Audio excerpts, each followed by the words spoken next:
Ours is a living tradition, a faith steeped in a long past and at the precipice of what I believe is a very promising future. This past week, many of us have gathered right here in the sanctuary to view on the big screen that's up the webcast of our annual meeting of all of the associated congregations who have bound themselves together through covenants documented in our organization's bylaws. Unlike other faith traditions, we are a collective of individual congregations, not a denomination with any kind of ecclesiastical or clerical governing entity. This is known as congregational polity, and it dates back to the very early days of the Unitarian and the Universalist Christian traditions, long before they merged together in 1961, which formed what we currently refer to as the Unitarian Universalist Association. This merger brought together the American Unitarian Association and the Universalist Church of America. The commitment to congregational polity remained strong even after the merger itself.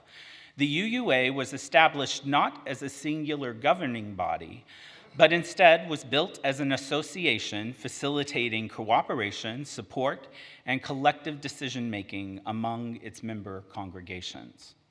At the heart of the model of that governance is the General Assembly, an annual gathering where delegates from member congregations come together to deliberate and vote on matters that affect the entire association. The General Assembly, to me, epitomizes the UU principle of democratic governance, with each congregation exercising its voice and votes through their selected and allotted delegates. The UUA bylaws established and periodically amended are done so at the General Assembly. These bylaws outline the principles and procedures governing our association. This year, one of our articles articles within our bylaws was up for revision. Article 2 of our bylaws contain the covenant and the details that bind our congregations to one another to form this association. Bylaws ensure that the association remains a vehicle for cooperation rather than a top-down ecclesiastical authority. I cannot stress this enough. The representatives we elect to run the association do so at the behest of the delegates of the General Assembly. Deep state equivalents lurking in the halls of the UUA offices in Boston is not a thing. We are the UUA, and the UUA is us. This year's theme, Love Unites, Stories Ignite, reminds me that our ongoing journey together asks us to embrace the inspiration that we hear from the stories of other people around us, regardless of whether we share similarities or not. The following reflections from our delegates that we are about to hear are invaluable insights into the dynamics of the free and responsible search for truth and meaning, and our embrace of the spirit of democracy. As we begin to hear those stories from this year, let us embrace the theme of GA and remember that storytelling in this way can provide a huge bridge between our local congregation's life and the broader UU community together.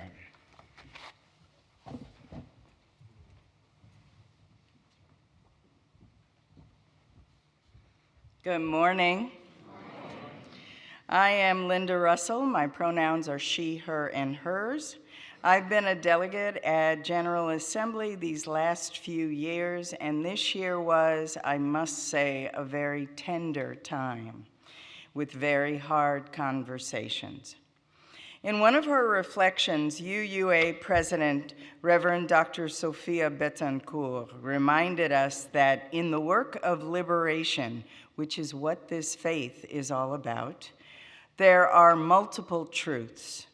She shared an excerpt from poet William Stafford's in which he talks about the thread that is between us, through us. Through this poem, what I heard is that the thread is both guide and anchor. This faith is a tapestry of opinions and stories and many different kinds of love. And when each of us experiences love of our true, authentic selves, our own love expands. In addition to many presentations sharing the good works being done by so many congregations around the country and beyond, including our own ministerial team, Reverend Leslie, Reverend Rodney, and chaplain intern Travis, sharing our commitment to a faith without walls, there were many opportunities to share intentional space with other Black, Indigenous, people of color, UUs. There was an incredible Juneteenth celebration presented by Black UUs, otherwise known as Blue. What a powerful commemoration with music and reflection of the journey of Black folk in this country's history and in this faith.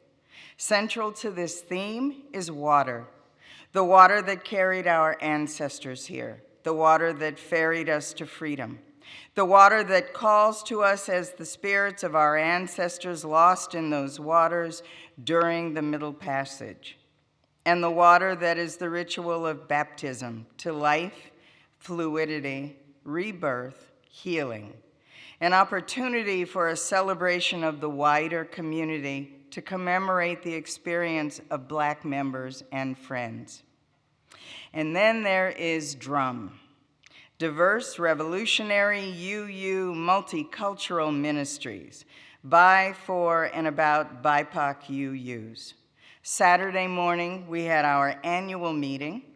We celebrated the Melvin Hoover Beloved Community Award, named for the minister who received the 2013 UUA's Distinguished Service Award for his tireless devotion to anti-racism, anti-oppression work within the UUA. This award is given to honorees who have contributed to DRUM and to the UU BIPOC community. This year, the award recognized the contributions of Paula Coles-Jones, champion of the 8th Principle and consultant on multicultural competencies, and Reverend Dr. Janice Marie Johnson, current Director of Ministries and Faith Development, supporting religious professionals, especially those from marginalized communities. Both are former presidents of DRUM. As I looked at the screen, I was taken in by all the beautiful faces and drawn into the sense of belonging, sharing our truths, and joy and unique elements of faith filled the meetings through music and prayer and praise, celebrating the very important threads that connect us and the progressive spirit that we bring as a rich intersectional community within this larger community. In her comments during opening session, Reverend Dr. Natalie Fenimore described how we bring different points of view to our discussions, that hearing and respecting the stories of others does not mean we let go of our own stories, but we give space and value to the experiences of all. Listening, truth-telling, transformation. This year, the theme this year was Love Unites, Stories Ignite. As a living tradition, we are a faith writing our own narrative, and we are called to participate in the creation of that narrative.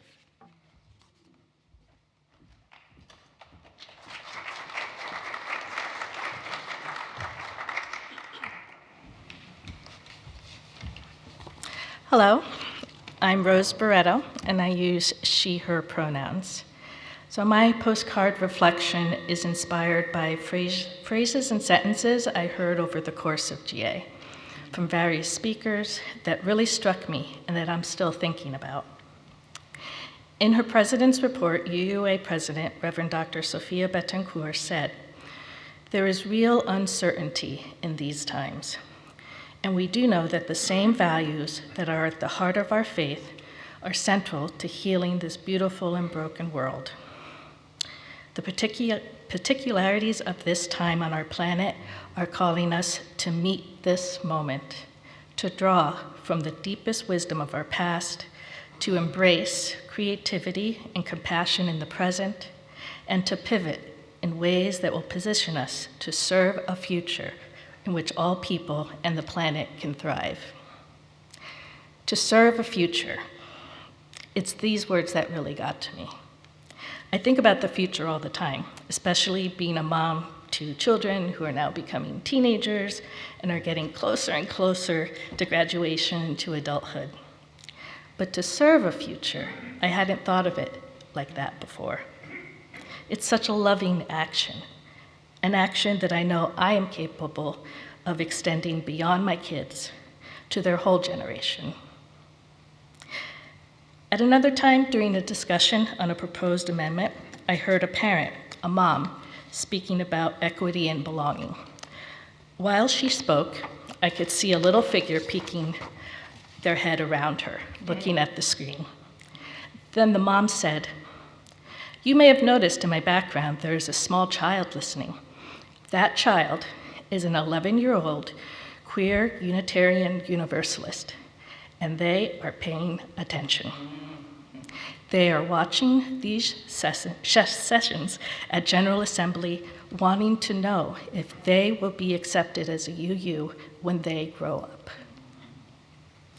For me, this was a blunt reminder that we are shaping the future world for today's youth, that at GA, UUs are shaping a faith that can strive to meet the needs of youth, young adults, my kids, and provide them with guiding values that will nourish and inspire them so they can face a world that will be different from the world I faced. I would like my last words to be the words of Reverend Dr. Victoria Stanford from yesterday's session, which you heard some of during the chalice lighting. We put love at the center, unflinching, insistent. This faith we so cherish reveres the past and trusts the dawning future more. Thank you.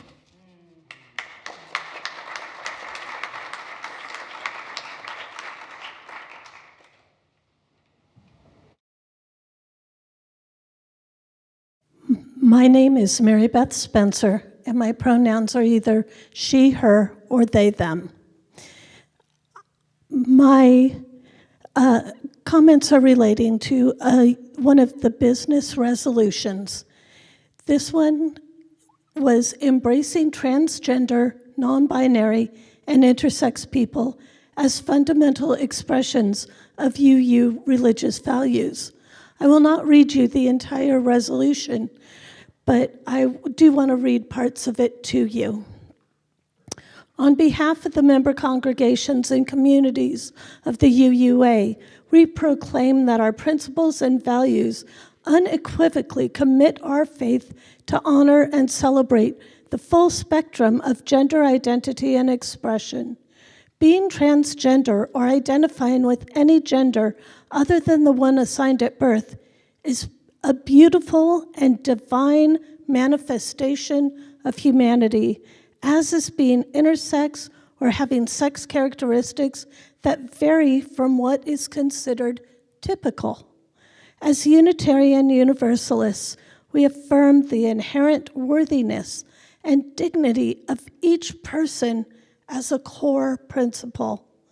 The ability to live ever more authentically as one's true self is central to a lifelong journey towards spiritual fulfillment.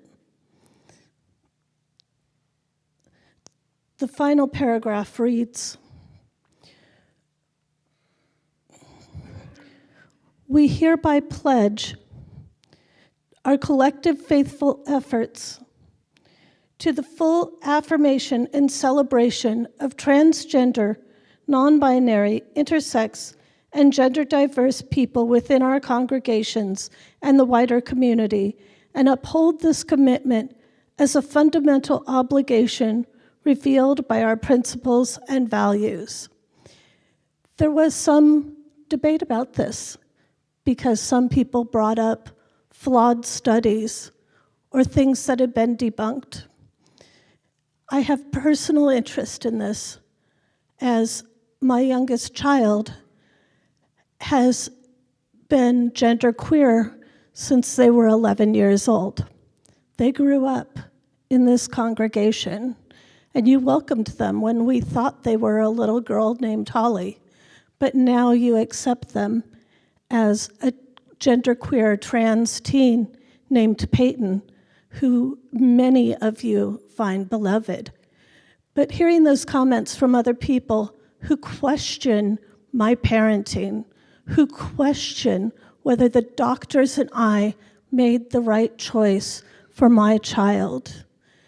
But the last moments as we were debating this were given to the person who offered this business resolution, and she had a beautiful response.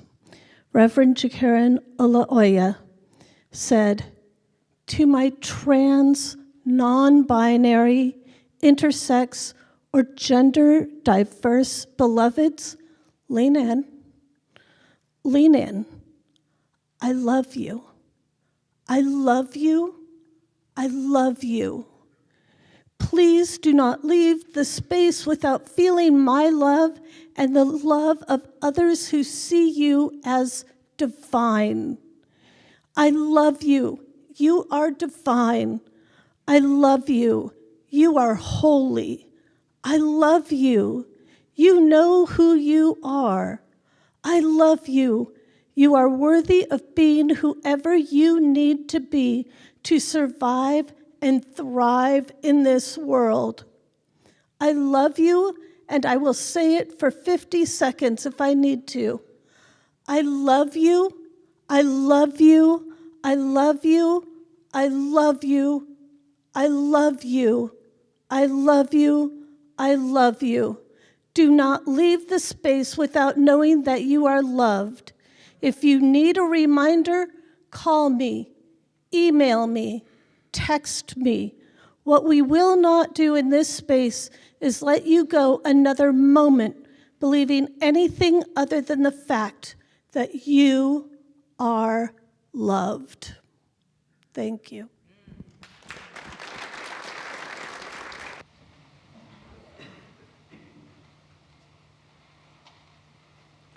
Good morning. My name is Richard Scobie. I am a tall white male with some white hair remaining, a white beard, and a white mustache. I am wearing a magenta shirt with cross-hatching on it and black slacks. That may seem like an odd way to introduce oneself, but it's to accommodate those who don't see as well. And every single speaker at GA so far has introduced themselves that way. Not the way I just did, but. I have been a UU since 1975, and I believe this is the 15th General Assembly I've attended, but my first virtual one. GAs have determined many family vacation destinations over the years, from Portland, Oregon, to Fort Lauderdale, Florida, from Fort Worth, Texas, to Boston, Massachusetts. The most recent in-person GA I attended was in 2019 in Spokane, Washington, where Reverend Leslie gave a talk called the Berry Street Essay. I didn't know her then and didn't attend her lecture. My loss.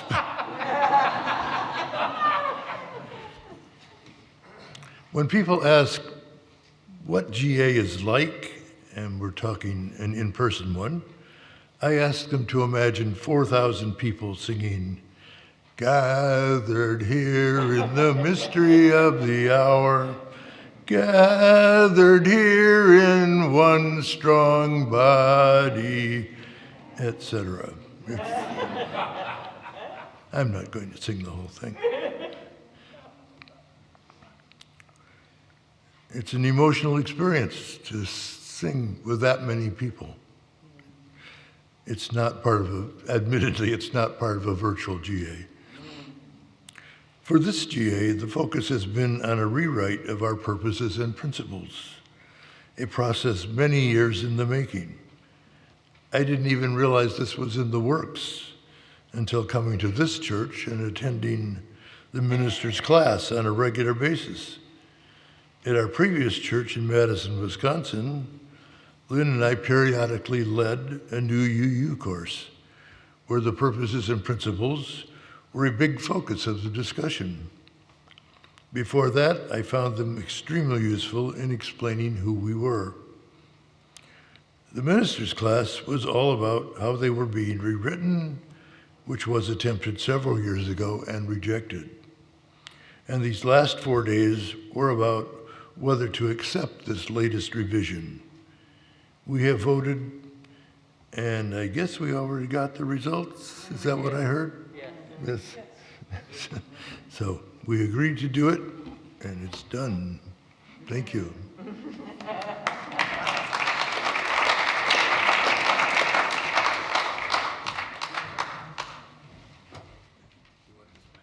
Good morning. I'm Mark Chase. My pronouns are he and him. I'm a member of your Board of Trustees and also one of your delegates to this year's General Assembly. Attending General Assembly is a commitment. During most normal years, it involves traveling to another city, finding lodging, locating sessions, listening to speakers, and a steady pace of meetings, discussions, and amendments. This year being completely virtual, GA has been both easier and more difficult. It has been easier from a practical standpoint, not having to travel to GA or expend travel funds. At the same time, navigating the technical emails, the links, the event app, and the text chains has proved challenging. Reverend Leslie and Reverend Rodney tirelessly worked to get us all connected via email and text chain.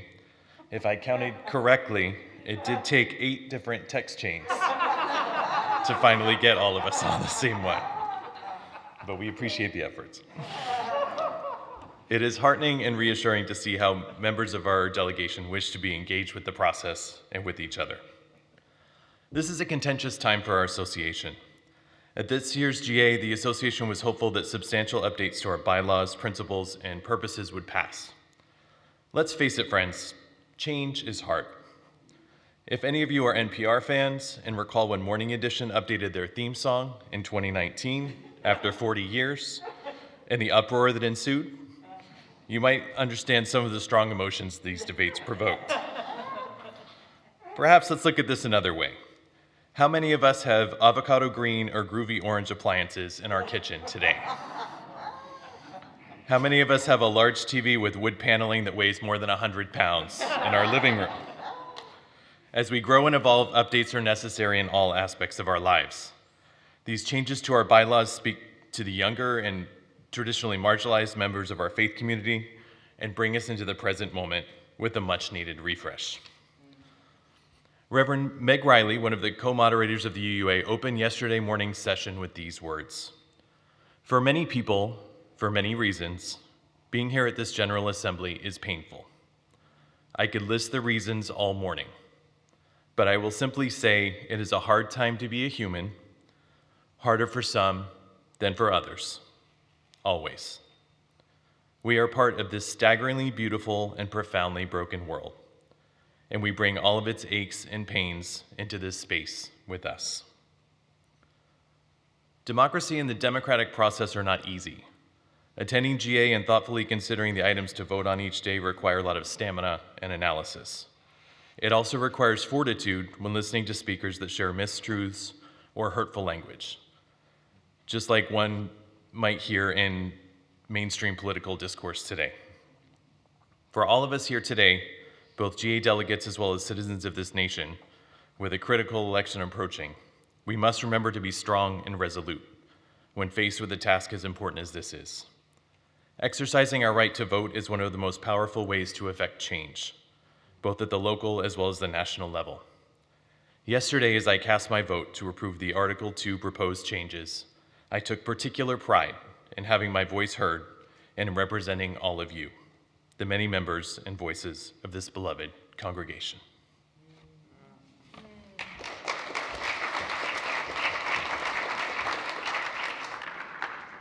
My friends, it was a lot, and I will not be saying much more except to say this. There are a couple snapshots I want to add to our, can we just thank all of our delegates, the ones that spoke and the ones that didn't. I want to note what it felt like to have us open the ministry days in a service that I was part of with Laura Zucker's song that we all sang, This Boat, 600 ministers hearing that song for the first, many of them for the first time. That was a wonderful thing. And I want to tell you what it felt like to come out of the Borton Hall where I was helping as a fill-in for the camp with so many of our young people who are gender nonconforming, and to walk back into this conversation here and to hear that there are more than 600 hate bills in our nation today aimed at our transgender kin. And to be grateful that even though it's difficult and we always have to learn, we are willing to stay on that growing edge, that ever-widening edge of our learning and loving tradition. I have some other words, but I'm going to share them with you another way. What I want to say right now is how grateful I am for this affirmation of the democratic process, which we should never take for granted.